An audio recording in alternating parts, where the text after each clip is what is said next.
अब प्रसंग चल रहा है कि गीता ज्ञान ये श्री कृष्ण मान रहे हैं कि श्री कृष्ण जी ने दिया। ले थोड़ा सा कंसेप्ट क्लियर करते हैं। आपको दिखाते हैं वो विवरण जिससे स्पष्ट हो जाएगा कि श्री कृष्ण जी ने गीता का ज्ञान नहीं बोला। और समझदार को संकेत ही काफी होता है। इंटेलिजेंट जो स्टूडेंट होते हैं वो टीचर के कोड वर्डों को भी पहचानना शुरू कर देते हैं। अब देखिएगा संक्षिप्त महाभारत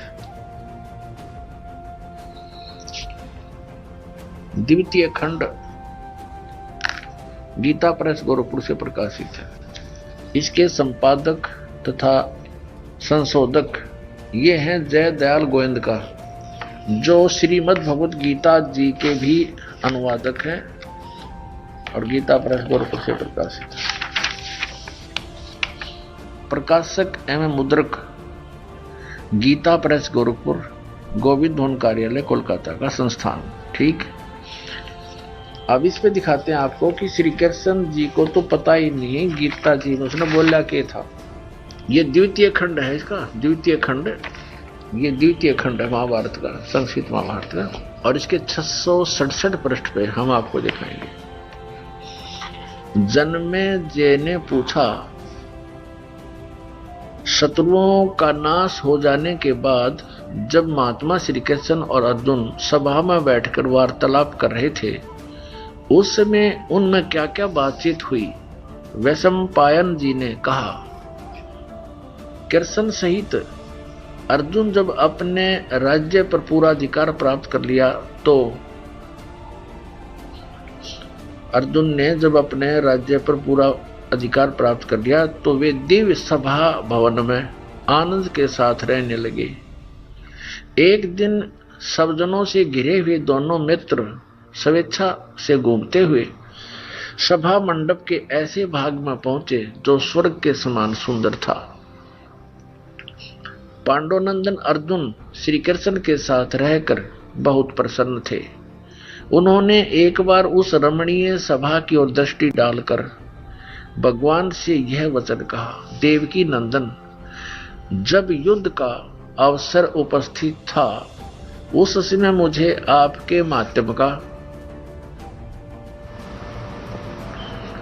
ज्ञान और ईश्वरीय स्वरूप का दर्शन हुआ था, किंतु केशव आपने स्नेहवश पहले मुझे जो ज्ञान का उपदेश किया था वह सब इस समय बुद्धि के दोष से भूल गया है। उन विषयों को सुनने के लिए बारंबार मेरे मन में उत्कंठा होती है।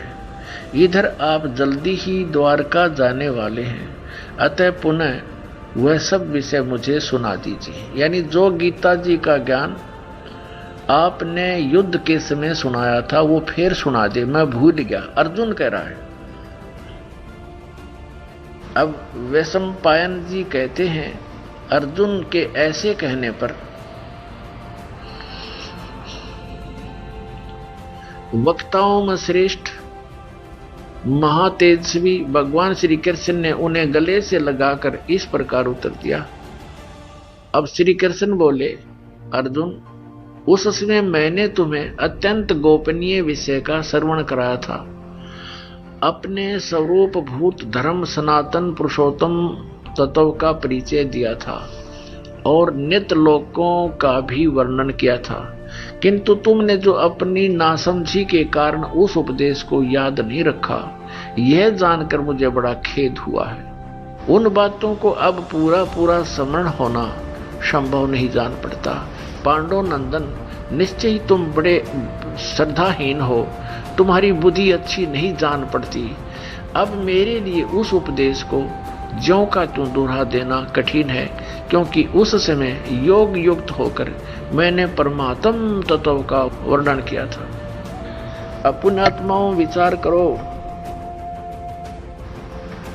इसमें श्री कृष्ण जी का कितना रोल है गीता के ज्ञान में, ये तो स्पष्ट हो गया है। जैसे कोई प्रेत किसी दूसरे के शरीर में प्रवेश करके बोलता है, आप यहाँ देखते हो, हमने तो बहुत अच्छा एक्सपीरियंस है इसका।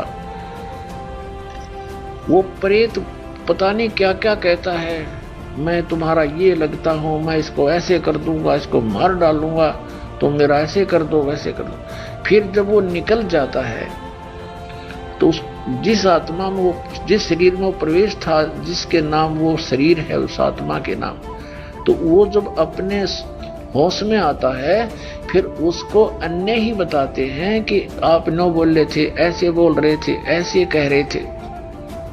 उसको कुछ याद नहीं होता मैंने क्या बोला था, क्योंकि वो बोल खुद नहीं रहा था, कोई प्रेत आत्मा बोल रही थी उसके अंदर। तो ऐसे ही श्री कृष्ण जी में प्रवेश करके यूं काल बोल रहा था। अब देखो ये दास सत्संग कर रहा है इस विषय पर, और आप सुन रहे हो। जो प्रथम बार कोई श्रोता इस ज्ञान को सुनेगा वो मुश्किल से 20% याद रख सकता है। और मुझसे कभी सुन लेना, क्योंकि मैं अपने होश हवास में बोल रहा हूं। और यदि कुछ दिन के बाद आप कहो कि आप उसी विषय को सुनाइए जो आपने उस दिन सुनाया था, और मैं आपसे कहूं तुम बड़े श्रद्धाहीन हो, तुम्हारी बुद्धि अच्छी नहीं है, तुमने याद क्यों नहीं रखा, और मैं कहूं कि मुझे तो वो स्मरण होना संभव नहीं है पूरा पूरा, ये क्या मतलब हुआ? श्रोता सारा याद रख सकता है, वक्ता को याद नहीं। इति सिद्धम श्री कृष्ण जी ने नहीं बोला, और फिर कहता मैंने परमात्म तत्व का ज्ञान कराया था, फिर श्री कृष्ण परमात्म की तरह गया। इसने बोला ही नहीं था वो ज्ञान। अब आगे इसने इसके बाद फिर अपने सतर की गीता बोली है, वो किधर आसपास भी कोई ना गीता वाले ज्ञान का, इसी प्रसंग में आगे बोल रखा है। मैं अब सुनाता हूं तुझे अपने विचार, वो विचार इसके हैं इसी 667 पृष्ठ पे द्वितीय भाग में महाभारत के अंदर आगे काफी वर्णन लिख रखे हैं, वो इसके आसपास भी नहीं है वो गीता। तो पुणात्माओं इस प्रकार ये दास जो कहना चाहता है उसको गहराई से सोचो समझो। इससे स्पष्ट हो गया कि श्री कृष्ण जी ने गीता का ज्ञान नहीं बोला, इसको पता ही नहीं मैंने क्या बोला। अब ये गीता ज्ञान दाता उस परमात्मा के डर से गीता का जो ज्ञान दिया है वो वेदों वाला ही दिया है, लेकिन कुछ स्थानों पर इसने अटकलबाजी करी है युद्ध करवाने के उद्देश्य से। और वो ज्ञान जो इसने कुछ इसके अंदर ज्ञान गीता जी के अंदर अपने सतर का भी कहा है, वो ज्ञान अपने आप पता लग जाता है कि वेदों वाला ज्ञान नहीं है। जैसे श्रीमद् भगवत गीता अध्याय नंबर 3 के श्लोक नंबर 8 में यह कहता है कि अर्जुन यदि तू समाधि लाकर बैठ गया, कर्म सन्यासी होना, काम छोड़ के एक स्थान पर बैठ के और भक्ति करने लग जा, यदि तू कर्म सन्यासी हो गया तो तेरा निर्वाह कैसे चलेगा, तो तेरा पेट कैसे भरेगा, काम नहीं करेगा तो।